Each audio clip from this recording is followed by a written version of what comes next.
गर्मियों की छुट्टियां थी और चारों दोस्त समीर, आर्यन, पार्थ और चांदनी गांव के तालाब के पास बैठे सुस्ता रहे थे।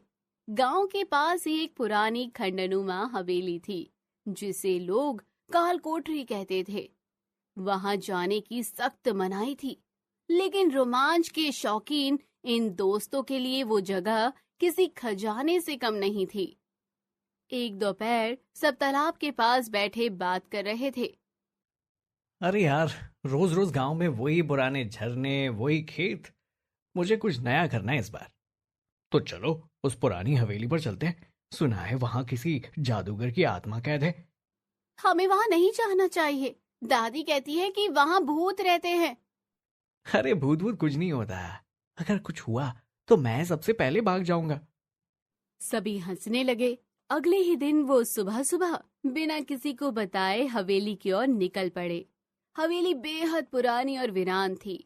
हर कोने में धूल और जाले लटक रहे थे, लेकिन अंदर जाते ही उनकी नजर एक बड़े कमरे पर पड़ी जिसमें एक मोटी किताब रखी थी। किताब के ऊपर लिखा था, महान जादूगर, रहस्य और शक्ति की अंतिम कुंजी। ये तो कोई जादुई किताब लगती है यार। इसे मत छूना, कुछ भी हो सकता है। अब आया हूं तो देखूंगा जरूर। आर्य ने किताब खोली और तभी एक तेज रोशनी चारों ओर फैल गई। कमरे की दीवारों पर अजीब सी लिपियां चमकने लगी और किताब हवा में तैरने लगी।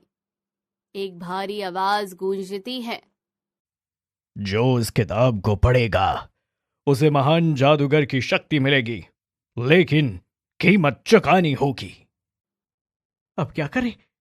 अगर हम इसे समझ पाए तो शायद हम जादू सीख सकते हैं। उन्हें यह एहसास नहीं था कि उन्होंने एक प्राचीन शक्ति को जगा दिया है। किताब में दर्ज मंत्रों को पढ़ते पढ़ते चारों दोस्त जादू सीखने लगे। वो छोटी मोटी चीजें हवा में उड़ाने लगे। आर्य ने गलती से एक मंत्र पढ़ा जिससे हवेली की दीवार से एक गोल घेरा खुल गया और एक भयंकर छाया उसमें से निकली। तुमने मुझे जगा दिया, अब तुम मेरी कैद में रहोगे। कौन हो तुम? मैं हूं काल जादू, महान जादूगर की छाया। उस दिन का इंतजार कर रहा था जब कोई मूर्ख किताब को छुएगा। वो चारों भागे, लेकिन हवेली के दरवाजे खुद ब खुद बंद हो गए। अब उन्हें अंदर ही अंदर रहकर इस छाया का सामना करना था। किताब में लिखा था कि इस छाया को हराने के लिए प्रकाश का क्रिस्टल चाहिए, जो केवल वृक्ष देव के पास है, जो जंगल के बीचों बीच रहता है। चारों दोस्तों ने तय किया कि अब इस मुसीबत से भागने की बजाय इसका सामना करेंगे। वो जंगल की ओर निकल पड़े।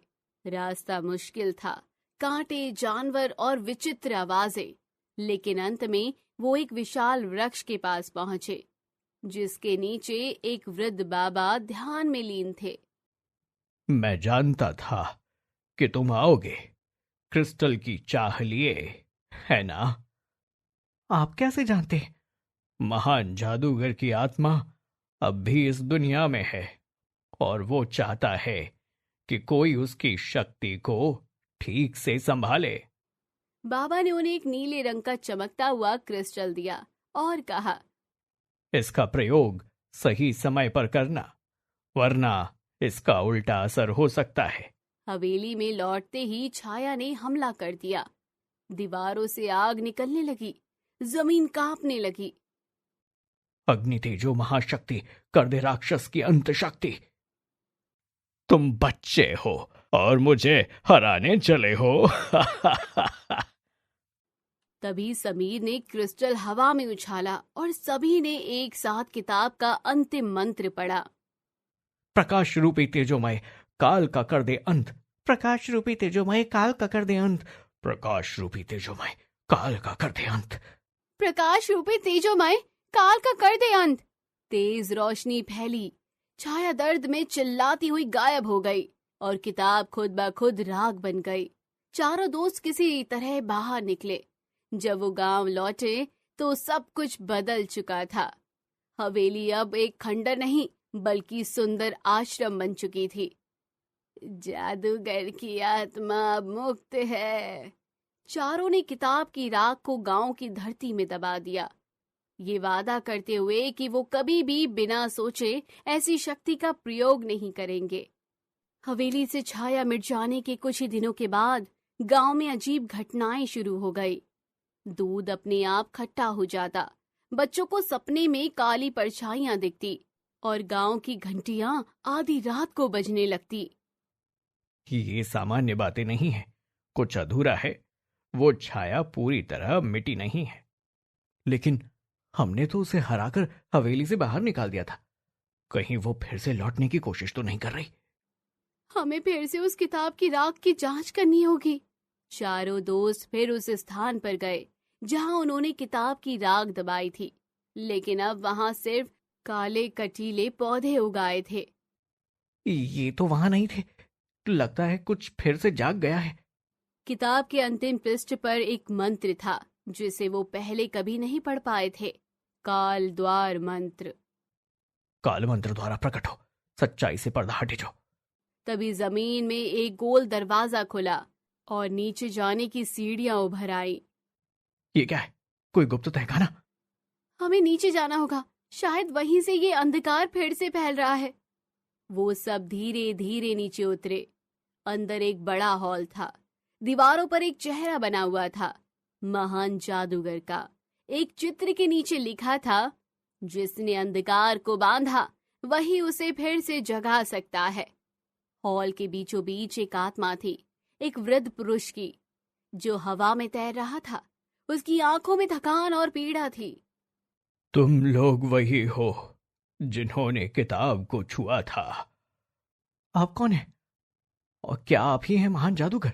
हाँ, लेकिन मैं केवल एक चेतना हूं। मेरी छाया अब भी जिंदा है। वो किताब की राख से फिर जन्म ले रही है। हमने उसे खत्म कर दिया था।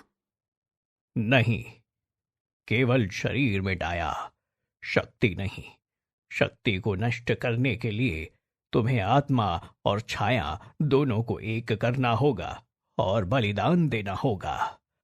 तुम चारों में से एक को अपनी शक्ति का त्याग करना होगा, हमेशा हमेशा के लिए। तभी शक्ति के पुनः चक्रवात को तोड़ा जा सकेगा। चारों दोस्त चुप हो गए। सबकी आंखों में सवाल थे, लेकिन जवाब कोई नहीं देना चाहता था। मैं करूंगा। ये सब मेरी वजह से शुरू हुआ था। मैंने ही किताब खोली थी। नहीं, हम सब जिम्मेदार हैं। कोई बलिदान नहीं देगा, हम कोई और रास्ता ढूंढ लेंगे। दूसरा रास्ता नहीं है, केवल त्याग ही बंद कर सकता है ये चक्र। तो मैं जाऊंगा, मैं सबसे कमजोर हूं जादू में, लेकिन अगर मेरी वजह से बाकी सुरक्षित रहें तो ये ही सही है।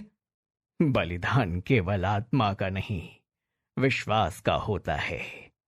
पार्थ ने अपनी हथेली क्रिस्टल पर रखी। रोशनी फैली और उसकी जादुई शक्ति उसके शरीर से निकलकर आत्मा की लौ में समा गई। तेज रोशनी से आत्मा और छाया का मिलन हुआ और फिर एक भयानक विस्फोट। हवेली का तहखाना गिरने लगा। चारों दोस्त भागे। पार्थ बेहोश हो गया। समीर और आर्यन ने उसे उठाया और जैसे तैसे ऊपर आए। जब वो गांव पहुंचे तो एक विचित्र शांति थी। हवा शांत, पशु पक्षी निश्चल, सब कुछ पहले जैसा था, लेकिन अब हवेली गायब हो चुकी थी। पार्थ को होश आया, लेकिन अब उसके पास कोई जादू नहीं था। वो मुस्कुराया और बोला, शायद यही बेहतर है। तू सबसे बड़ा जादूगर है, जिसने अपना सब कुछ देकर सबको बचा लिया। गांव वालों ने चारों को सम्मान दिया। हवेली के स्थान पर एक स्मारक बनाया गया, 4 मित्रों की वीरता को समर्पित, जिन्होंने अंधकार को हराया।